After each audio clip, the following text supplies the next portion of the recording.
This is the Beyond the Dojo podcast. I'm Lauren. I'm Jeremiah.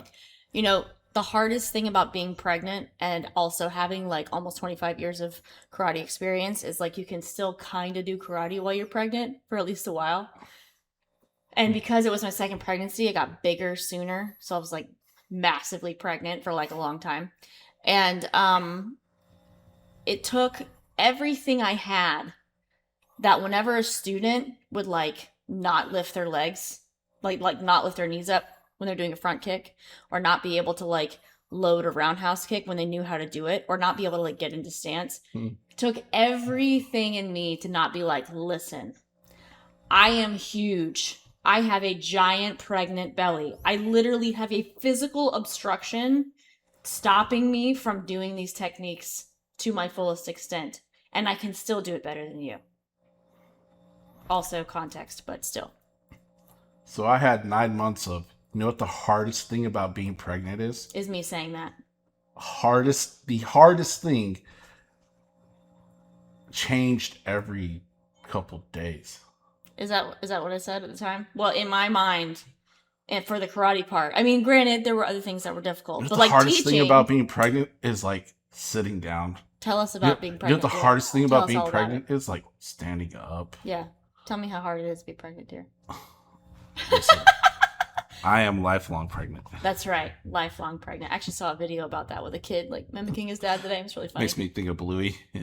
Oh yeah, with the pregnancy episode. Guys, Yeah. when you become parents, if your kids watch Bluey is for you. It's not Bluey's for your pretty kids. Good. Okay.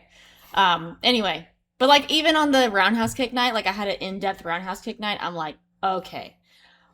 Pretty sure I might fall and kill myself, and like my hip was cramping, but I'm still like demonstrating on one leg, standing in the middle of the room. This is how you load a roundhouse kick, you bunch of lazy turds. Yeah, that group is lazy. They were pretty lazy. They're pretty lazy. I mean, you know, the roundhouse kicks look They're capable enough. They decent. just don't want to. I was trying not to like tear every joint in my body with my increase in weight, but oh man, sometimes it came out of me a couple of times. I was like, listen, look at this giant belly. Do you see how I load this front kick? Do it like that. You know what the hardest thing of being alive is? What's that? Breathing. Is it? Okay. Well, anyhow, now that you guys know, we actually got while I was massively pregnant, we actually got a comment on one of our previous episodes. One of our longtime listeners was asking a little question here, so I'll read the couple of comments. They said, I need y'all's opinion. What do you do when your sensei stops teaching you at first cue and has you teaching instead of learning? I go to beginner's class and help teach, and then when it's time for my class, I end up teaching again instead of training. I've trained with them for over 8 years, but this last year I haven't gotten any advanced training. Is it time to move on? And then the person said, background, 4 years in Tang Sudo, or Tang Sudo, I'm not sure how you guys pronounce that. 8 years Shotokan. Wow, it's a long time. Classes are twice a week. Karate Club runs off donations, and a sensei is second dan. And thanks for being a long-time listener. So what are your first thoughts on that?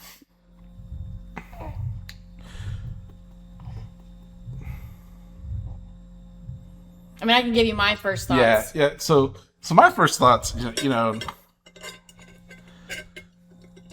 so the Japanese way of teaching, and this doesn't apply. I don't think it applies to the situation. Right. But the Japanese way of teaching is that they give you information until you could do said information. They don't really give you any more. Yeah. You know, they kind of just let it be until you show them that you can do that. Mm-hmm. So in some cases, it's about like, I have to ask the question, are you doing the tasks that are being asked already? Mm-hmm. Are you being proficient in those skills? Mm-hmm. And if you're not, then you got your answer. It's like, you know, you can only tell someone to do something so much before you're just like, all right. Yeah. Do it, you know? But in that situation where she's talking about like, I'm teaching beginners classes, then I end up teaching the advanced class. You're a first cue. Mm-hmm. You haven't met the general idea of what a standard is as Shodan, and you're teaching. I have a problem with that.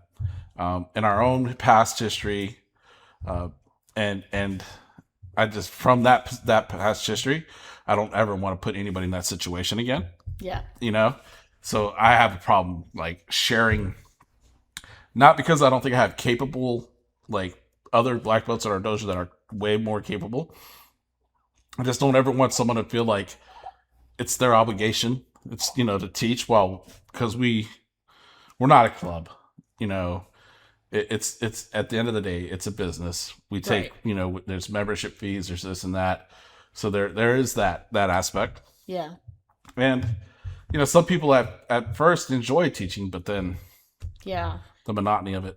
And when it's a club, it is harder, I think, when the reward would be so intrinsic for that instructor versus extrinsic. Like, they're probably not making any money off of this. They're doing this because maybe they think that they have to, or they're carrying on someone's legacy, or carrying on a dojo that's been around for a long time. I'm not sure. I'm not really sure in some cases why some instructors choose to have a dojo and then choose not to teach. Right. Like, is it an ego thing? Like, you have to continue the dojo because you decided at one point of your life you were excited about doing it and then you weren't anymore, but you feel like you have to continue, like you have sunk costs.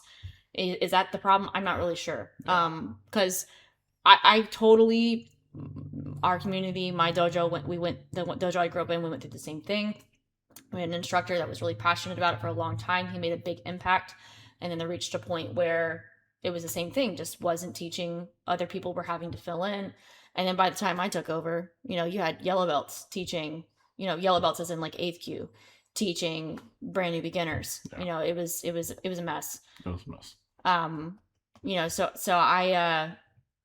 So translation is, some teachers get lazy. Yeah. They just straight up get lazy. And it becomes a thing about their own ego. Yeah. My mom is in ministry in church, and she told me a piece of advice that was given to her. She says, the best thing you do for the ministry that you're in is to leave it when it's at its prime. That you have someone to fill in that spot. So if you step away, you have the next generation to cover. That's funny because I think Scott Langley said that about organizations also. You want to leave it at its prime. You want to leave it at its best. Mm-hmm. You don't want to ride it out till it's dead, Right. And because then the question is, are you the one killing it? Right. You know what I mean? So I think too, by that, and what applies here is, for me, is the idea that we're always creating that next teacher. Right. That person that says, oh, I want to teach. Right. Right. But there has to be a minimum standard. Yeah. Before they do that. And like, when I was that rank, this person said first Q. Yeah, first Q. Yeah. So, when I was that rank, I loved teaching because it was like everything was new and fresh. And it was a chance for me to try to verbalize my understanding so far of what I had learned. But I will tell you now, many years removed from that, the problem with that is the less depth of understanding you have, the harder it is to teach beginners. Right. Because the more that you know, the more you're actually able to sift through and find like what are the actual principles that they need to learn. I got to be really careful because I'm a first Q. I'm not that far removed from a 10th Q. So I may be showing them things or teaching them things or muddying the waters in a way that like they don't need to know this stuff yet. They need to know basic principles, but you may not know what they are. Yeah. I was in that situation in Japan. I was the only American in the dojo. Mm-hmm. So anytime any foreigner showed up to the dojo, mm-hmm. it was my responsibility to teach them. Mm-hmm. So they didn't give me that responsibility till brown belt. Yeah. At least they waited till brown belt to do that. Was that a language issue? Or I think it was purely a language issue because once the student got proficient enough in stance and blocks and the basic idea and the basic Japanese, like the names and everything, they would immediately scooch them into the group, mm-hmm. and I would go back and train. Okay. It was never really like prolonged. It was only to get everybody up to par so they could function. Because at my dojo, it was a Japanese dojo. They didn't speak English. Yeah. They didn't count any. They did not. You had to learn. You had to conform to their ideas and conform to their ways. I think that structure is fairly common though, especially in clubs, because they're trying to like dissipate some of the responsibility because it's not fully on the. I mean, I guess we kind of already said that, but we do like in my club, it was like that. We do it in a way, right? Okay. So during class, on occasion, some classes will have kohai, people in the same class, kind of help each other out. Well, they're helping though. They're not. They're not teaching a complete class. They're taking the role of teacher for 10 minutes. Right. Not doing the whole class. Right. And that's the kind of, it's that idea. If you could teach it, you understand it better. Mm-hmm. And that's kind of what we do. But we have a very structured expectation. Like we're telling them what to teach. Teach front stance. Mm-hmm. Make sure these things are correct. Right. And then we walk away. Right. I think that's different than what she's talking about, where she has to teach a class. Yeah, you got to like figure it out. But yeah, like what Jeremiah was saying, it's like we're not saying, "Hey, take this student off on their own and go and teach them an entire class." We're actually, I mean, there are times with black belts who are like not our students. These are guys that just train with us. We'll be like, "Hey, could you work with this student, for part of the class?" We'll do that. But if it's a Q rank or someone who doesn't have experience teaching, like we're telling them, these are the specific things that you look for, and that is it. Yeah. The number of times that I've run the intermediate class or even beginner's class, and been like, hey, all these other things that you see or maybe think you see, you're not correcting those things. You're correcting this bullet point list of things. You specifically look for those things. Don't get distracted by anything else. Only look at these things. But that's a part of training. We are training them to be able to look past all the other stuff and find what's important. We're training the eye, right? We're training the student's eye to see good technique or understand what good technique looks like. Right. Trying to get them to understand how to encourage someone or coach someone to that point. Yeah. I mean, there's a lot of other things to it. But let's talk about... Well, I just want to say one more thing. Okay. Just with that, you don't know intrinsically how to do that. And we never had anybody teach us to do that. We learned through time. Yeah. What those points were per rank. So just keep that in mind that if you don't have someone teaching you, it's just going to be difficult to learn. Right. Go ahead. Okay. And the flip side of the coin is this. Again, this is not directed at the person that made the comment, because we have to know more about that person before I can make those accusations. Mm-hmm. This is what I'm saying. For a very long time, I used to spoon feed my students. Yeah. I'd give them every little detail, every little thing, tell them exactly what I wanted. And their form was decent and their karate was decent, but it was a mirror image of what I do. Yeah. Right. And, I was able to adapt for different body styles, but it was still, it was what I had. Right. And we don't do that as much in this dojo. We make them critical thinkers. And you can see the uniqueness in their own little, like their art.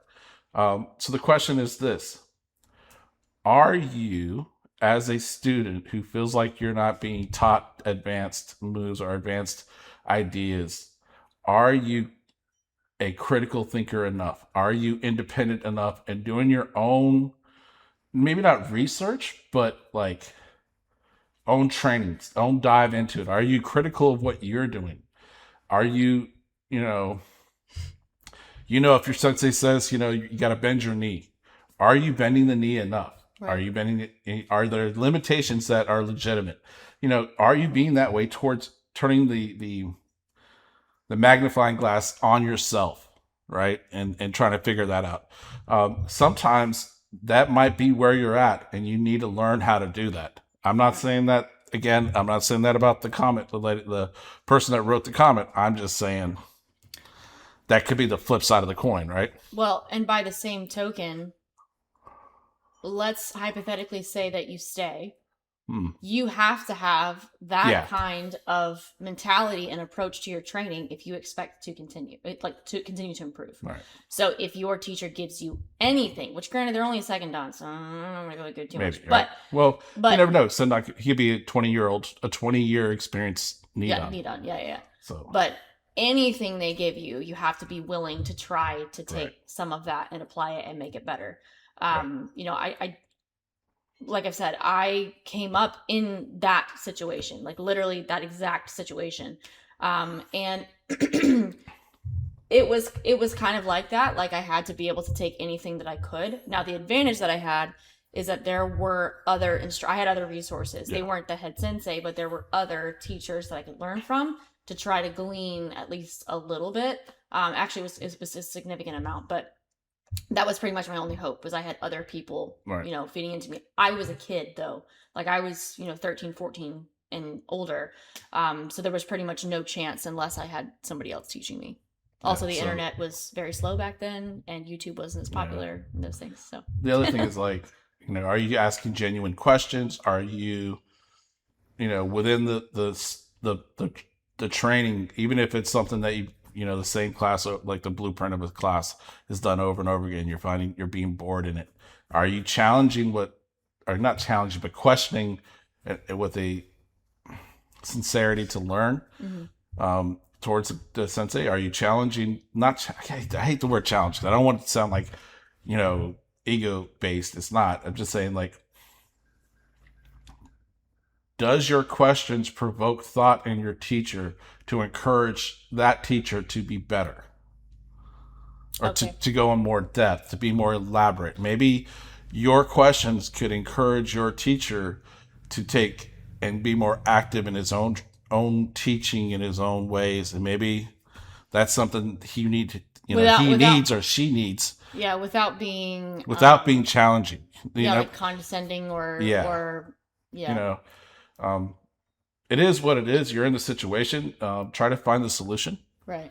You know, and sometimes the solution is that you might be the inspiration for the teacher to get better. Right.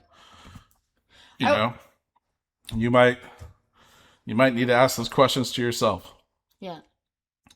I would also just, anytime you're making a decision, like we do this in business, carry the answer out to its fullest extent. What happens if you stay, and what happens if you go? Okay, so if you decide that you're going to leave, where are you going to go? Do you have another related style, or like a different style that you would step into? Like, what is your solution? Like, what's your plan if you leave this dojo? Are you going to train via YouTube? Like, what's your goal with your training anyway? I assume you're still in Shotokan. So what's your goal with karate? Your end goal? Are you just training just to train? And if you step away from this dojo, are you going to keep training? Yeah. So if you want to train, and you know that maybe you need the accountability and the structure of a dojo, you know, are you going to do that on your own? Do you enjoy teaching? It may not be ideal teaching, but do you enjoy doing that? You're going to lose that if you step away. And you're certainly not in a position to be able to start your own dojo at first Q. Yeah. So here's the other thing. Have you voiced the concerns to the teacher himself or herself? Right.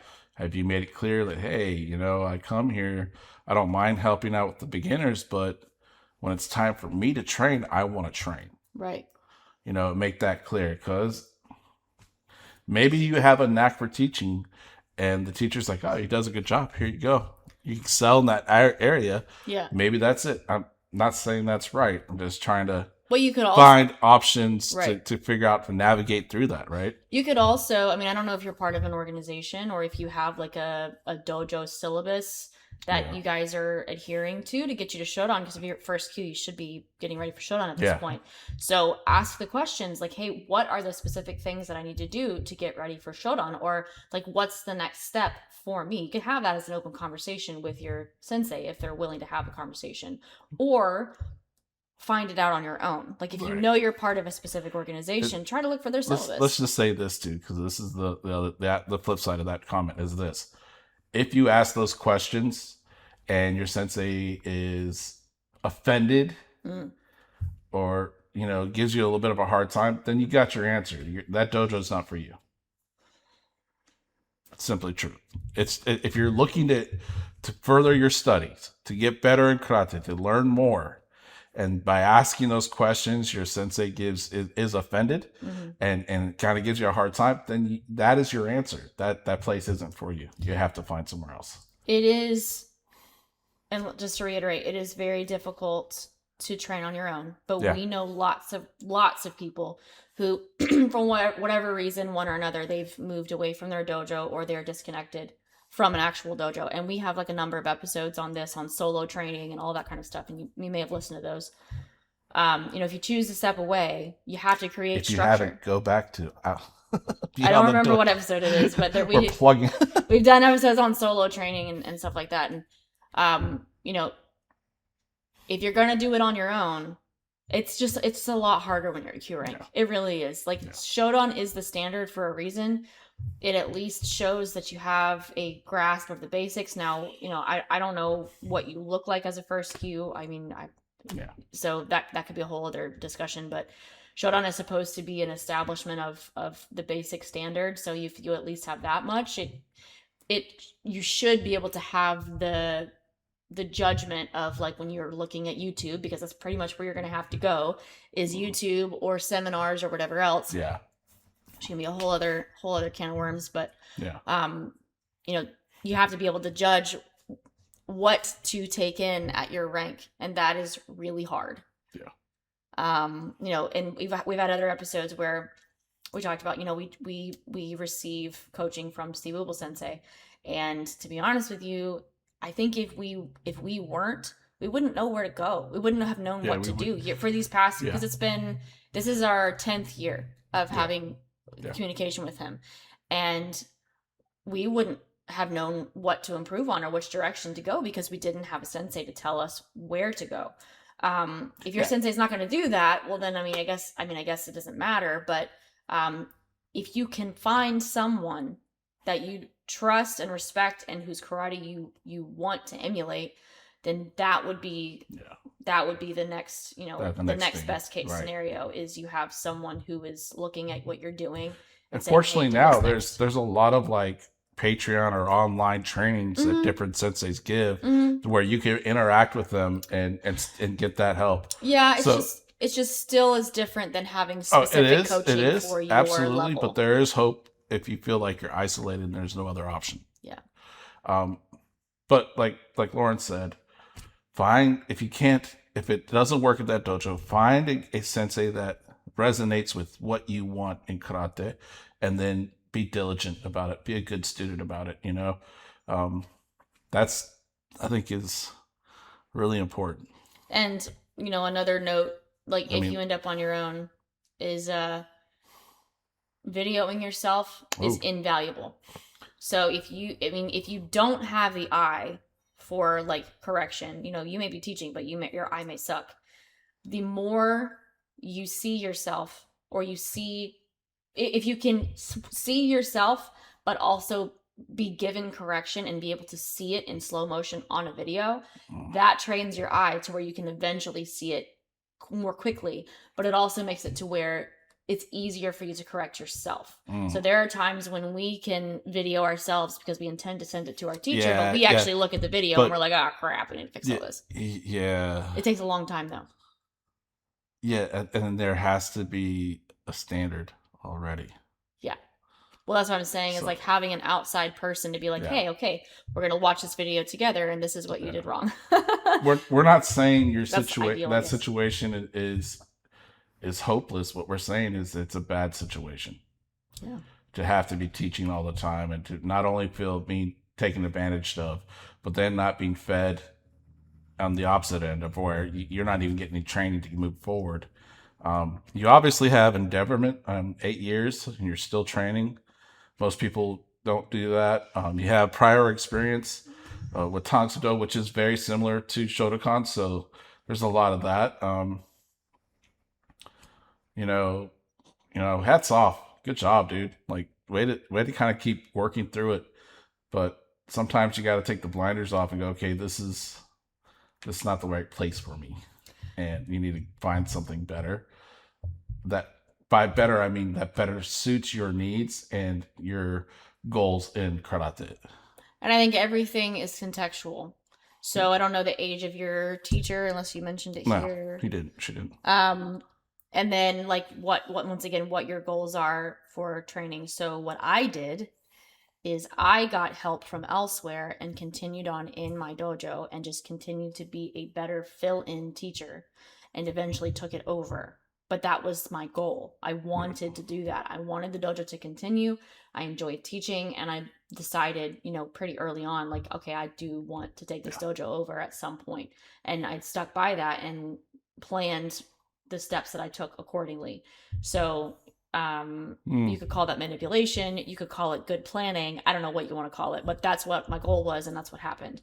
So if that is your goal, then you need to approach this differently. Like you could be the next person to take over this established dojo, or you could leave and start your own if you're looking to be a sensei, which you might not be at all. That's a totally different series of steps. But either way, you still have to meet the standard.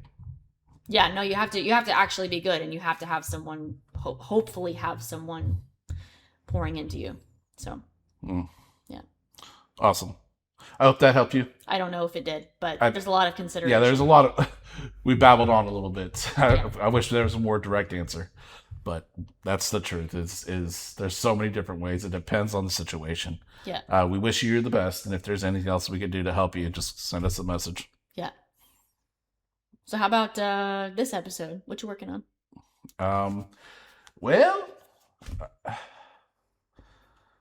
I've been planning out classes more. Okay.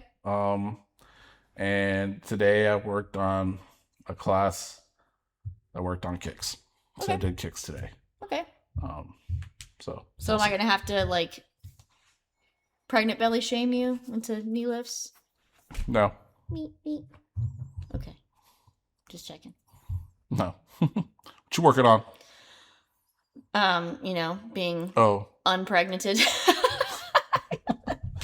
Right. Just recovering. I don't get like medical clearance for another couple of weeks, so just working on strength training, breathing, pelvic floor work.